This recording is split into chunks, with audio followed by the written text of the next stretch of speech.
Hello, my name is Sydney, and today I thought I would talk to you about 5 of my favorite story tropes to read or to write. So story tropes, if you don't know what there are, I'm not looking up an official definition for it, but what it tends to be are patterns or themes or reoccurring elements of different stories.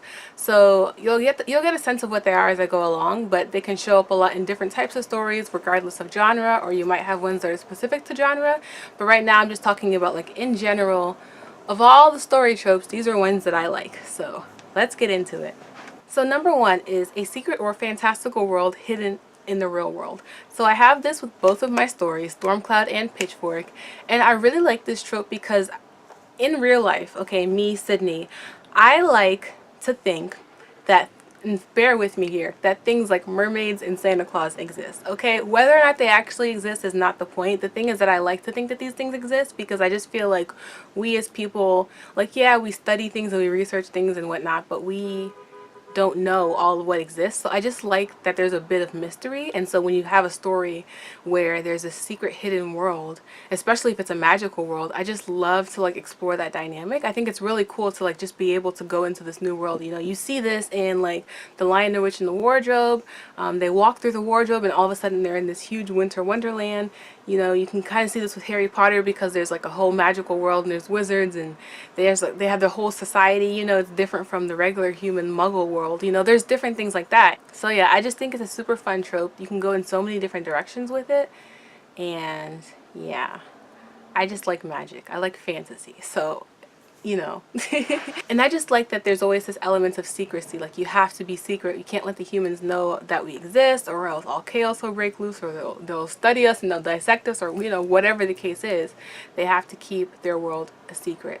And that usually plays, if not like a pivotal role in the story, it plays like a pretty important part. Number 2, enemies to lovers or enemies to friends. So this is that whole love-hate relationship that you see going on. If you have two characters who, when they first meet, they just do not get along.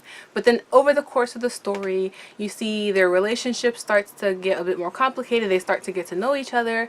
And next thing you know, they either fall in love or they become really great friends. And I just love that. Again, it's like we're playing with opposing dynamics here. Like in the hidden world, you have whether it's known or unknown, and with this trope you have hate versus love, you know. And so I just think that that's really cool that two people can have that relationship and it can just completely be different from what it was. You know, there's that saying where, like, there's a thin line between love and hate, and I feel like this trope plays with that really well. So I have this going on a bit in Pitchfork, actually. Maybe not so much in Stormcloud, although that remains to be seen. I feel like there's a couple of enemies here that maybe they could learn to get along. We'll see. Number 3 is the oft-sought ancient relic which holds great world-changing power.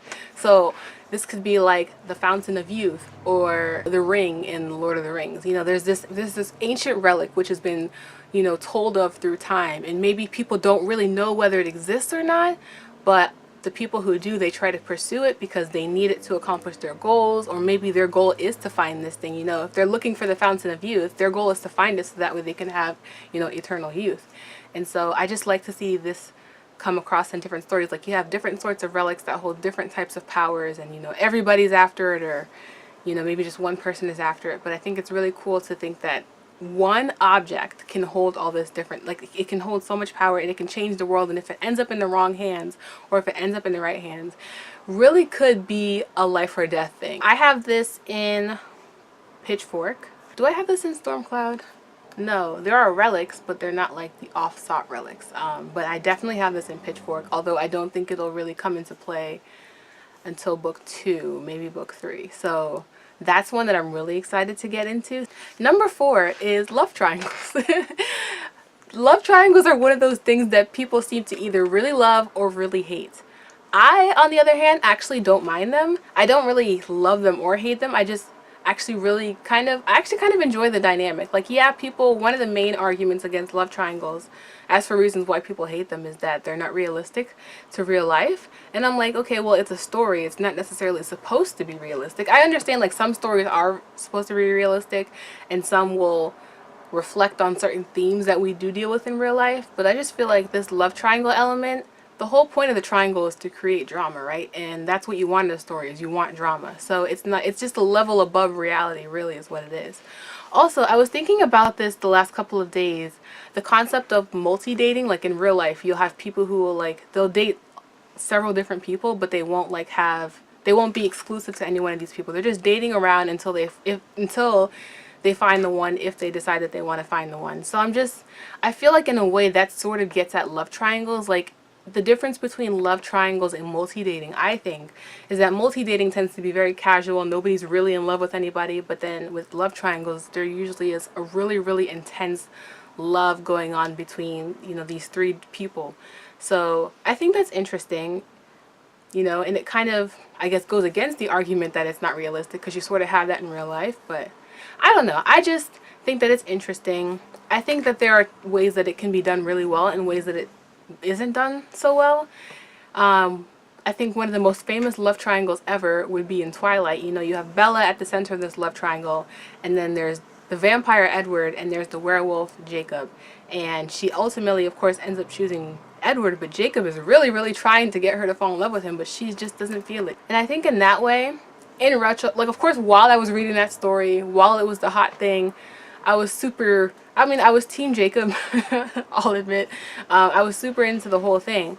But, like, in retrospect, you kind of see, like, okay, maybe it wasn't right. You know, Jacob, like, definitely was not right in what he was doing. Like, she told him no and he wouldn't give up. Like, obviously that's not okay. You start to see ways in which love triangles can either be a good thing, like they can sort of be this one person who has two options, you know. They're like, maybe it's not so much about the different people that they could be with, it's more the different people that they could be. You know, you can be a different person with somebody else. Number 5, the main character's family is either dead or estranged or otherwise just not around, or maybe the main character doesn't even know their family.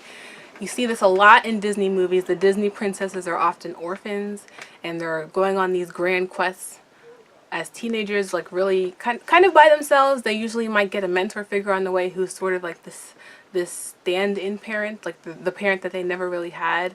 I actually had this in both of my stories, and I think the interesting thing with this is that I am blessed to have a really, really fantastic relationship with each of my parents. So I think that the reason I like this concept in stories is that it explores the dynamic that I don't currently have. You know, one of the reasons I like to write is that I like to pursue avenues that I wouldn't otherwise pursue. Of course, I think that's definitely the main reason why I love fantasy, is because I can't fly and control the environment and, you know, do all these crazy, amazing things, but I can write about people who do, and in that way I'm living vicariously through them, for better or for worse. And so I think that this whole estranged parents or estranged family trope gets at that. You know, it lets me kind of see what that would be like, and I am happy. It makes me happier to have the parents that I do and to have the relationship with them that I do. So Mama, Dada, I know you're watching this video. Love you. Yeah, so those are my 5 tropes that I wanted to talk about in this video. I definitely have several more on this list, but I guess I'll save that for another video. My next video will be 5 tropes that I do not like. 5 tropes that can go die in a ditch somewhere. Down below, let me know what tropes you guys are digging. What tropes do you really love to see, whether you're reading them, whether you're writing about them. So thank you guys so much for watching. I post videos every Saturday at 10 a.m. so be here or be square. What? Give this video a like, hit subscribe, and I will see you next time. Toodaloo!